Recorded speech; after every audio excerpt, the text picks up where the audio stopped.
कैसा घोर अनर्थ हो गया ये। माता ने अपने आवेश में पिताश्री के वक्ष पर ही पांव रख दिया। ये कैसी भूल, कैसा अपराध हो गया हमसे। पिताश्री मां के क्रोध से आहत हो, ये तो हमारा आशय कदापि नहीं था। केवल पिताश्री ही मां के आवेश को शांत कर सकते हैं, इसीलिए हमने उनसे यहां आने का अनुरोध किया। किंतु ये तो उसके विपरीत ही हो गया है। नहीं पुत्र गणेश, नहीं कार्तिकेय, कुछ भी विपरीत नहीं हुआ है। जो हुआ है उचित हुआ है। देखो गणेश, तुम्हारी युक्ति सार्थक रही। अपने हृदय को शांत करो और देखो, जिस प्रयोजन से महादेव यहां आए थे उन्होंने वही तो किया है।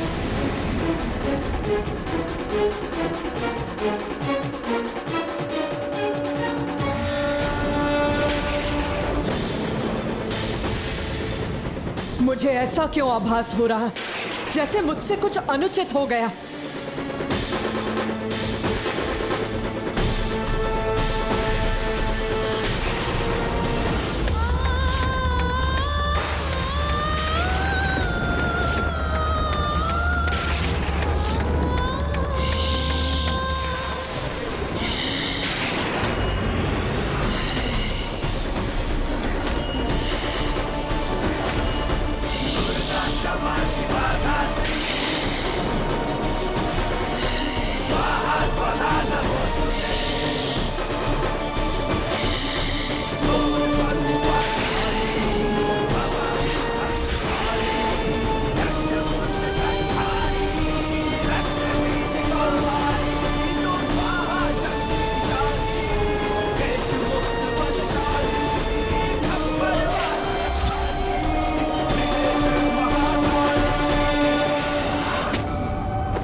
मेरे स्वामी, मेरे प्रभु यहाँ, और मैंने उन्हें अनदेखा कर दिया।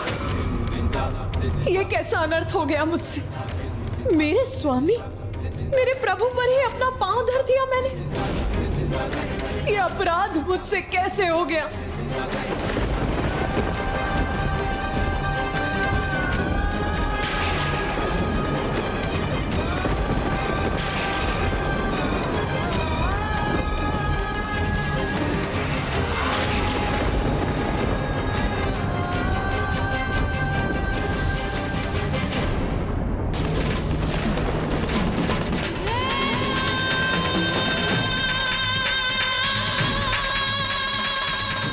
उमा, आपके मार्ग में स्थित होने के लिए मैं विवश था। आपको शांत करने के लिए मेरे पास कोई और उपाय नहीं था।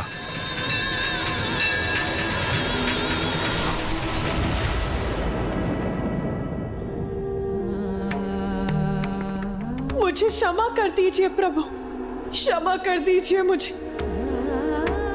आपको क्षमा मांगने की कोई आवश्यकता नहीं है प्रिय। ये मत भूलिए प्रिय कि शिव और शक्ति तो एक दूसरे से भिन्न है ही नहीं। जैसे सूर्य से उसका प्रकाश, अग्नि से उसका ताप, हम तो समस्त संसार में संयुक्त रूप से व्याप्त रहते हैं, एक दूसरे के पूरक हैं। जब आप उग्र होती हैं तो मैं आपको शांत करता हूं, और जब मैं उग्र होता हूं तो आप मुझे शांत करने का कर्तव्य निभाती हैं। हमारे मध्य किसी प्रकार के दंभ और अपराध बोध का कोई स्थान नहीं है प्रिय। अज्ञानी है वो जो पुरुष को नारी से अधिक महत्व देते हैं। और आज की घटना के बाद ये सब उन सब के लिए बहुत बड़ी सीख है। सत्य तो यही है कि नारी की शक्ति से रहित पुरुष शक्तिहीन है। नारी जब भी अन्याय के विरुद्ध खड़ी होती है तो उसका क्रोध प्रलय भी ला सकता है।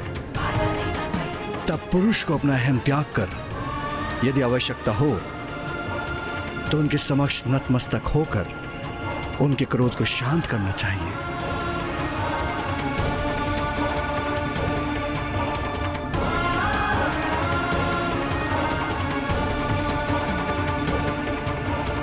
माता, आज शुंभ के असुरों का विनाश करने की प्रक्रिया में आपने हमें इस अद्भुत लीला का प्रत्यक्षदर्शी होने का अवसर प्रदान किया, जिसमें स्वयं पिताश्री इतने विनय पूर्वक आपके क्रोध को शांत करने हेतु प्रस्तुत हुए।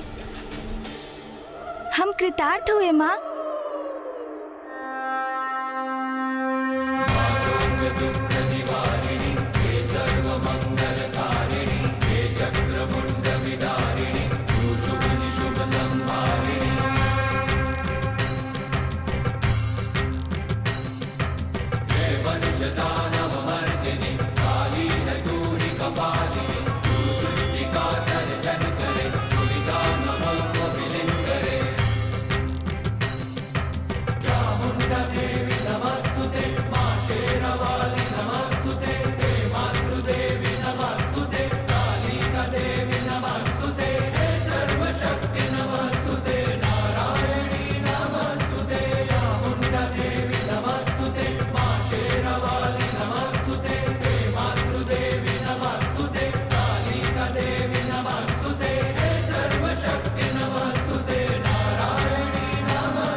जय महाकाली। चामुंडा देवी नमस्तुते।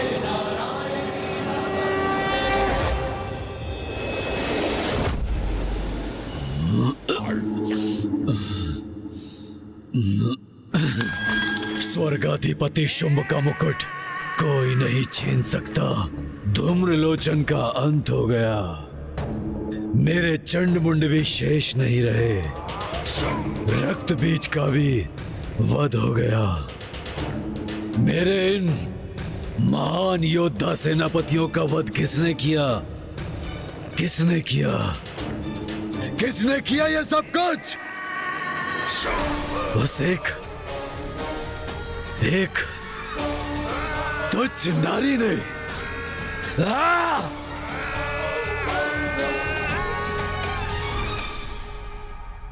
मदिरा ही मेरी एकमात्र संगिनी है।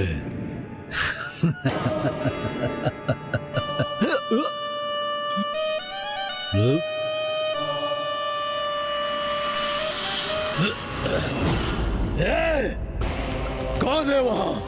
मुझे प्रकाश पीड़ा पहुंचाकर अशांत करने का दुस्साहस कर रहा है। मैं हूं असुर महानायक, आपका भ्राता, आपका प्रधान सेनापति निशुंभ। भ्राता निशुंभ?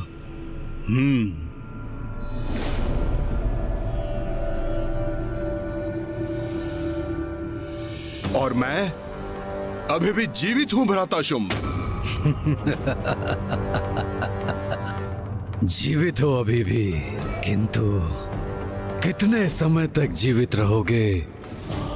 कदाचित तुम्हें खो देने का दुख सहना ही होगा मुझे। भ्राता, कितने समय तक जीवित रहूंगा? ये कैसा प्रश्न है भ्राता शुंभ? और मुझे खोने से आपको दुख होगा? कब से इस नकारात्मकता के सागर में डूबने लगे? नकारात्मक सोच।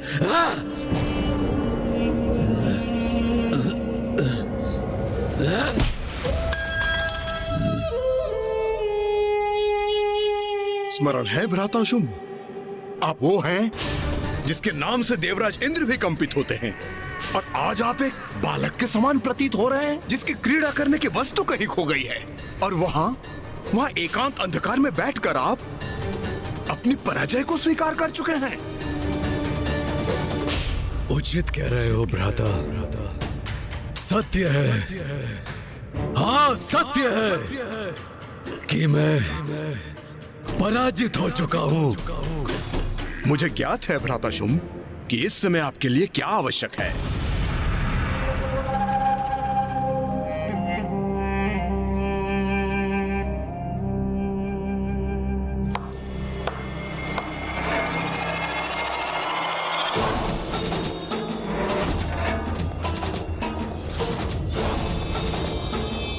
ये सेविकाएं क्यों आ रही हैं यहाँ?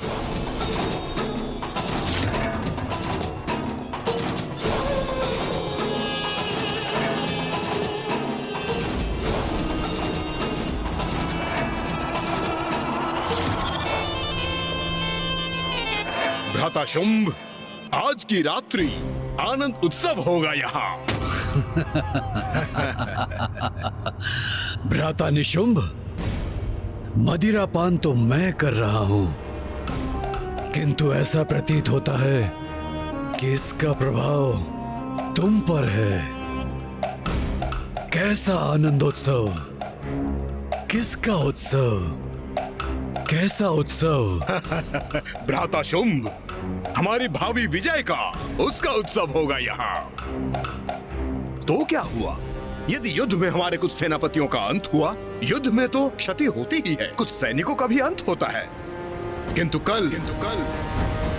कल मैं स्वयं जाऊंगा देवी कौशिकी से युद्ध करने के लिए।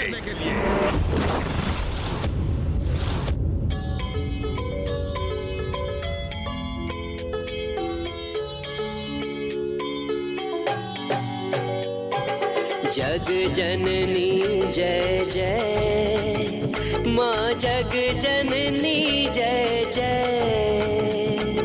भयहारिणी भवतारिणी, भयहारिणी भवतारिणी, भवभामिनी जय जय।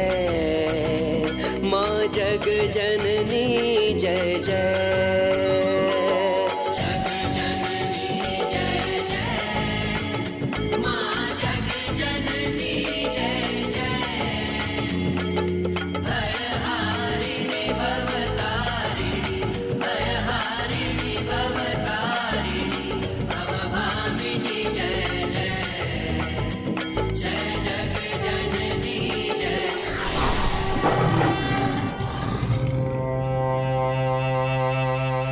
नहीं भ्राता निशुंभ, मैं तुम्हें स्वयं को संकट में डालने की अनुमति नहीं दूंगा।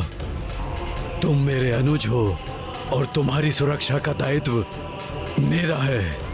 इसलिए यदि कल कोई युद्ध करेगा तो वो मैं करूंगा, मैं। भ्राता शुंभ, आप मुझे सुख से वंचित मत कीजिए।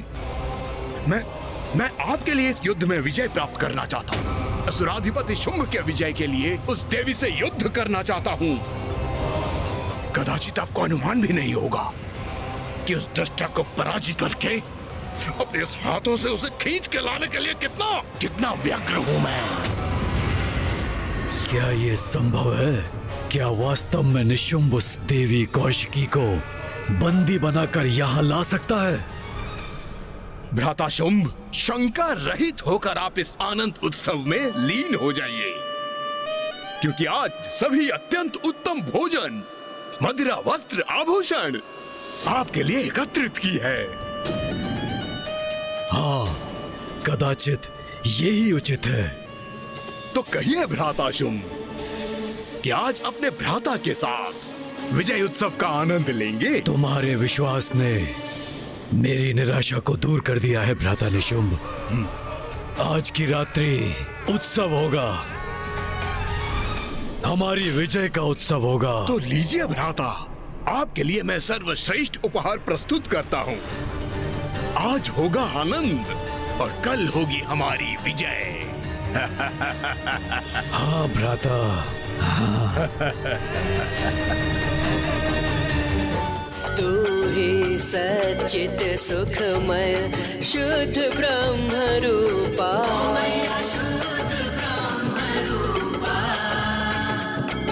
सत्य सनातन सुंदर, पर शिव सुर भूपा।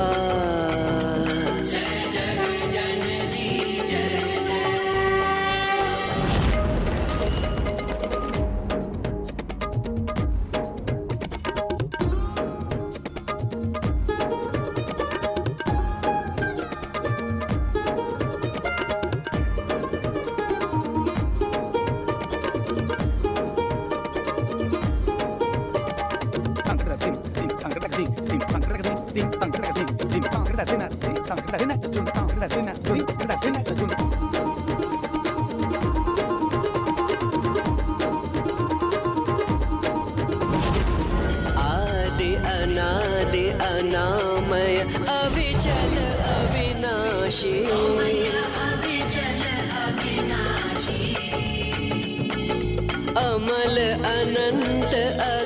गोचर अज आनंद राशि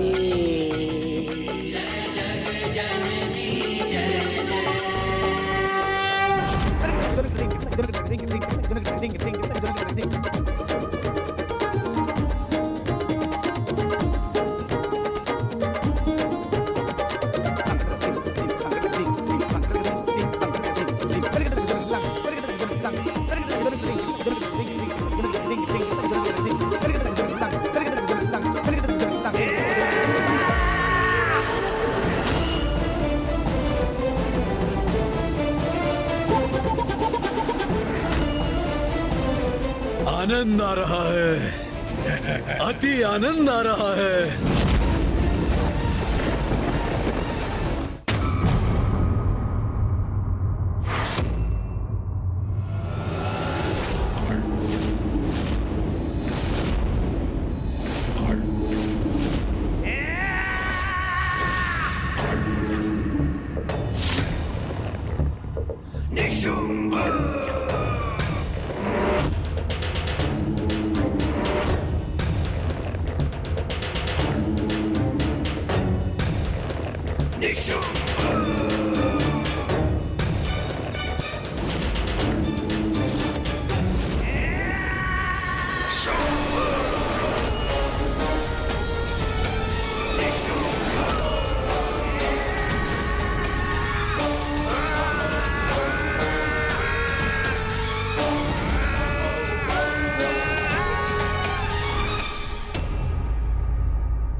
भ्राताशुम,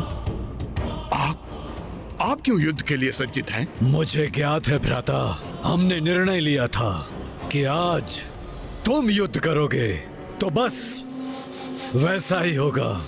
किंतु मैं तुम्हारे साथ वहां जाऊंगा। तुम्हारे द्वारा पराजित होने पर देवी कौशिकी के स्तब्ध भाव देखने का आनंद जो लेना है मुझे। भ्राताशुम, उचित है, सर्वथा उचित है। आइए प्रस्थान करें।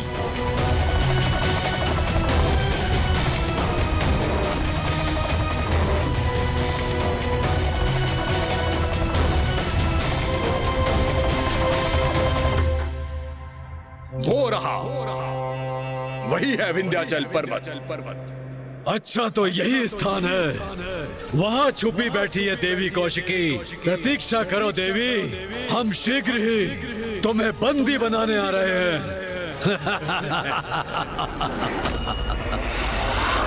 शुम शुम निशुम निशुम। अंततः ये दो असुर मृत्यु के मुख पर जाने के लिए स्वयं चले ही आए।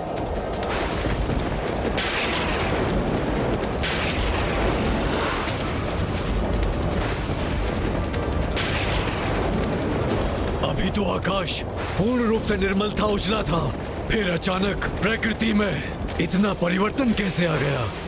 ये काले मेघ कैसे उत्पन्न हो गए?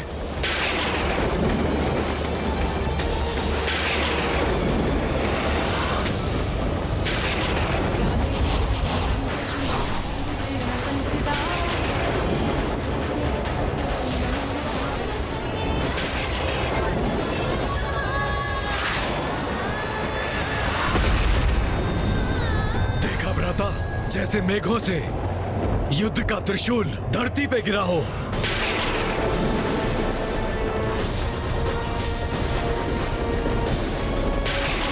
ये काले मेघ, ये भयंकर गर्जना, उसके साथ ये भीषण विद्युत प्रवाह, ये अचानक से कैसे उत्पन्न हो गए?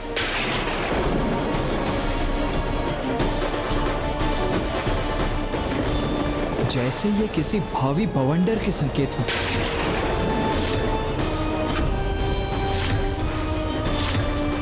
अब एक निर्णायक युद्ध के आरंभ होने का समय आ चुका है, किंतु वो युद्ध इस भयंकर बवंडर से सहस्त्रों गुना अधिक घातक और महाविनाशकारी होने वाला है।